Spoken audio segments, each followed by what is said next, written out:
Once upon a time I was falling in love. Now I'm only falling apart. There's nothing I can do. It's a total eclipse of the heart.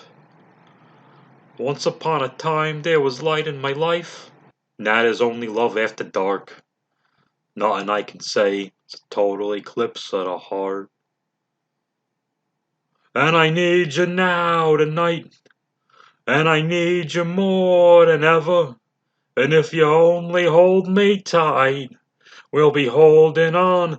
Together we can take it to the end of the line. Your love is like a shadow on me all the time. All the time. I don't know what to do. I'm all... Okay, that's enough of that. Welcome to the hardest part of the ring. How's it hanging, you wild savages? You screaming Vikings, frothing at the mouth, chomping at the bit, drool dribbling down your chin, stacked on top of one another like hermit crabs crawling out of a bucket. We're goddamn champions. I'll listen to that. If my pauses were any more pregnant, my punchline's water would break. Bada bing. Did I say that before? Hey, this is what we do. It's the hardest part of the ring. Thank you for joining me once again. We're talking about the November 23rd, 2020. The only time we will ever do the November 23rd, 2020 Hulu edition. Let me be clear. Hulu edition with limited commercial interruption version of a 90-minute action-packed WWE Raw. Action-packed it is because we start off this show with the biggest moment ever. What am I talking about? Hulk Hogan slamming Andre the Giant. That's what happens at the beginning of every show because that's at the signature. And there's some other dark and spooky stuff in there as well. So we open our program. Oh, wait, let me stop for a second. This is the first broadcast, the first podcast broadcast. I'm 80 years old. This is the first podcast coming to you live. Not live. That's just a thing you say, but it's not true. This is recorded. It'll be a few hours old when you hear it. I am in my new studio apartment. I've been here less than 24 hours in San Diego, California. I love it. There's a big wall closet thing that makes it basically a one bedroom with a bedroom and a living room there, and I love it. I got my G.I. Joe retro line and my He-Man Origins line action figures lined up and then making the place warm and fuzzy, which is to the right of me as we speak. I just got the retro Destro, as a matter of fact, for all you Joe fans, if anyone cares. I've had a modern Grenadier Destro. A modern Grenadier, and I had a Grenadier Destro as a kid. But I never had a silver-headed Destro until about 2 hours ago. So that's very cool. I'm enjoying it very much, but let's move on to the wrestling. Okay, I'm safe and alive in San Diego, you crazy cats. I just need a job, but I'm doing this. We start off with the 5 winners of the Raw men's team. AJ Styles, stupid goddamn Braun Strowman, Keith Lee, Riddle, and Sheamus. And they are having pretty much the same fight they've been having, even though they had the match and they won. Adam Pearce is there, and he's going to give them all the reward, the chance to be in a match, for the chance to be in a championship match. Stupid goddamn Braun Strowman shoves him around, and so that's an excuse to get him off TV for a bit. For what reason? I don't know, but no complaints about stupid goddamn Braun Strowman being off TV.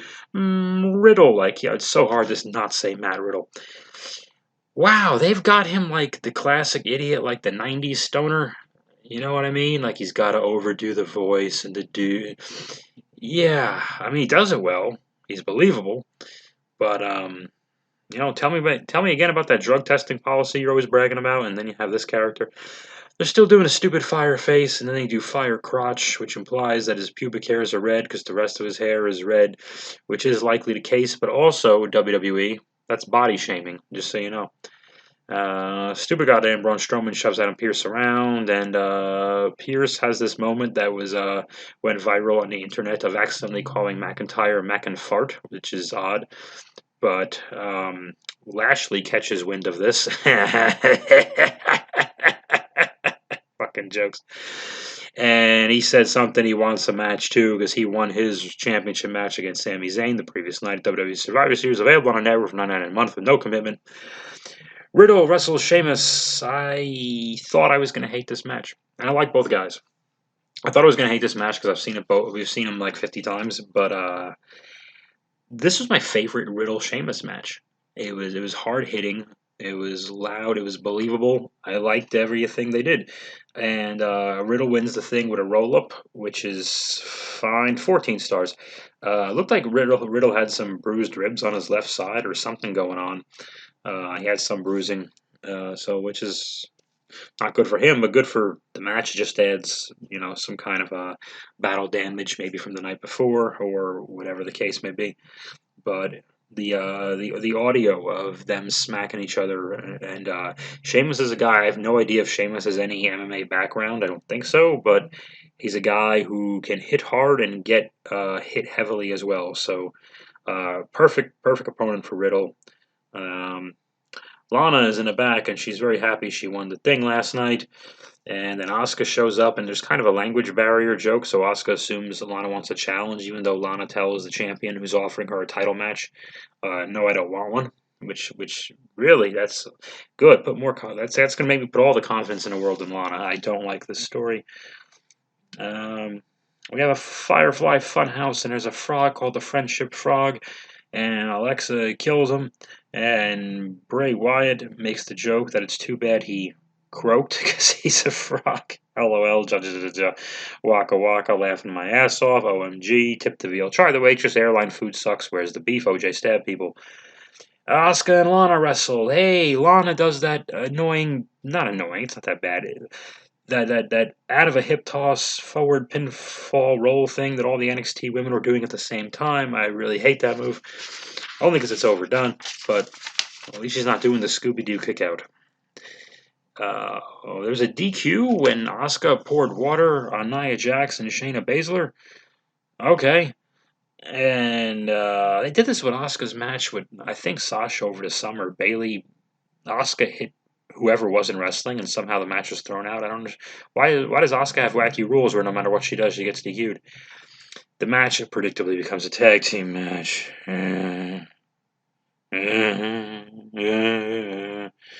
And I think Lana's extension fell out because her hair extension, because Nia grabbed her on the outside of the ring, right by the apron, which is the hardest part of the ring, by the way. And the blonde hair, I saw like a chunk of blonde hair fly out. Nia finally, she charges and she misses and flies over the table, and there you go. So she doesn't do the Lana table thing anymore. Asuka rolls up Shayna Baszler for the 1-2-3. That's, at least on the Hulu edition, that's 2 roll-ups, roll-up finishes in a row. Not that it really matters. 26 stars I give this match. They buried Shayna Baszler here, and not because she got pinned. Not because she got pinned. Heels lose, okay? Get over it. It's fine. It's not a big deal. Asuka's also the women's champion, so come on now. Not because she got pinned. Not because she got rolled up and didn't get beat with a finish. Not because she didn't get hit with 3 finishes on top of a chair, whatever the fuck. They buried Shayna Baszler because it made her look like a fucking idiot. Why would Shayna reach outside of the ring to apply her finishing choke-out maneuver on the illegal wrestler, knowing she's in the ring with Asuka right now? Made her look like an idiot. It's fine that she gets the pin. Forget the pinfall; it's not a big deal. But that decision, yikes! What are you doing? I think highly of her, and I think there's years worth of good stuff to get out of Shayna Baszler, and I don't think that helped. I think it hurt it. Riddle's backstage. He says, "How's it hanging?" to MVP, which made me laugh because I like to say, "How's it hanging?" For some reason, Riddle's an even bigger idiot, and he suggests pizza-flavored yogurt to MVP, which makes no sense. Riddle's trying to win wrestling matches, in theory.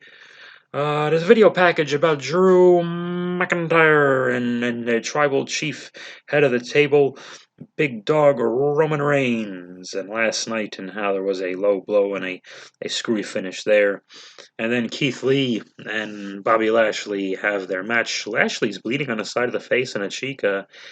Yeah, Keith's a heavier hitter. Yeah, he has a more physical style than Bobby Lashley. So I was always curious when guys like Keith and Riddle, for that matter, oddly enough, go up to the roster. I'm like, how's that going to change? And we see how it changes because Riddle doesn't land on people on Raw, SmackDown the way he used to, and Lee doesn't hit people or crash through people the way he used to on NXT either. Keith wins the match by disqualification, where they basically made it look like Keith had Bobby beat, and I think MVP just started wailing on Keith just to cause the DQ, and Keith fought off, I forget now, but it's 42 stars to give the match. Alexa Bliss and Nikki Cross have a video package. I thought Nikki was supposed to be the crazy pirate. Have I talked about this before? Okay, let it go. Nikki talks to a blonde lady and says she doesn't you know, she's mad about the friendship, but now she's going to beat some sense into her and beat the Fiend out of her. Okie dokie. And we have the match. Alexa goes over 1, 2, 3, of course, because Alexa's the one with the story here, and she's involved with this main event guy. 114 stars. Yeah, it was predictable, but it was well done. Everything Alexa does is so well executed.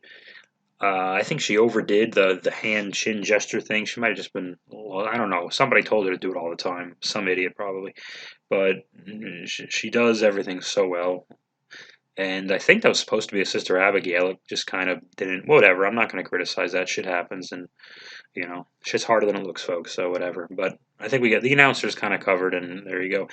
We have a big long video about the Undertaker, which is great. I love the Undertaker. We should honor his. At this time, it was 30 years and 1 day anniversary of debuting, but we kind of just did that. So I don't get it. I thought, well, it's not the final farewell. If on the following Raw and probably SmackDown, we show this big long farewell video, then is the final farewell it's really this Friday on SmackDown because they're going to do it again. How many final farewells can you get? It doesn't. I don't know. I was good with the way it ended. They did it as awesome a job as they possibly could, and I got no complaints. The match of the night, of course, on the Hulu edition. Again, if I missed something, between Lacey Evans and Peyton Royce, that did not make Hulu, and that was the match of the night. Forgive me. But I like Peyton Royce and Lacey too. I've spoken highly of them before. I don't know. It's just not the biggest thing going on right now. Randy Orton and AJ Styles. This was next to Riddle and Sheamus. Just a believable, competitive, awesome match, and it's so much harder to do because you got two heels. So what do? So first thing you do is don't have it go too long. I don't think this was more than a 10-minute match, but just tell your story as best as you can. So you got Omos on the outside. They did a really nice spot where Orton Irish whips. They gotta change that name. You can't call it an. We're appropriating the culture of Ireland by calling it an Irish whip. But nevertheless, Orton whips AJ down the aisle and almost catches him. He doesn't almost catch him. He does catch him. And he places AJ on like a child by the armpits up on the ring apron, which, by the way, hardest part of the ring. And then so Orton's distracted by beefing with the referee, and AJ gives him a kick. And Orton did his dirty things too. He had good old classic thumb in the eye and that kind of stuff. And so basically, they just try. You got two heels. All they can really do is outsheet each other and not go too long, and just make it look like they're trying to win. And these two of the very best in the business right now and in a long time. So no problem there. The Fiend shows up, and he peers over the barricade with the red lights, and then he ducks down. And one of the announcers, I think I said the main guy, Todd Phillips, whatever his name is, said, "Where'd he go?" Because they showed a camera angle, which would have been right above the Fiend, of no one in that space, which was really stupid because he would have been 1 foot to your right. Anyway, Orton comes back with his draping DDT. Now the lights go out, and the Fiend shows up on the ring apron, the hardest part of the ring, and he basically just yells in Orton's ear. He basically just said "boo," pretty much, and scared him, and then he disappears again. Orton stumbles around befuddled and gets hit with the big old AJ phenomenal springboard forearm dip-de-doo-dah. 1, 2, 3. The match gets 917 stars, and I guess it's AJ, Keith, and Riddle for the that'll be physical, I hope, for the right to fight Drew McIntyre. So that'll be interesting. I gotta imagine AJ's the best opponent for Drew right now. No offense to Riddle and Keith Lee. My fear is that Riddle and Keith Lee are going to go the way of Ricochet and just be placed in a pointless tag team with no name just because.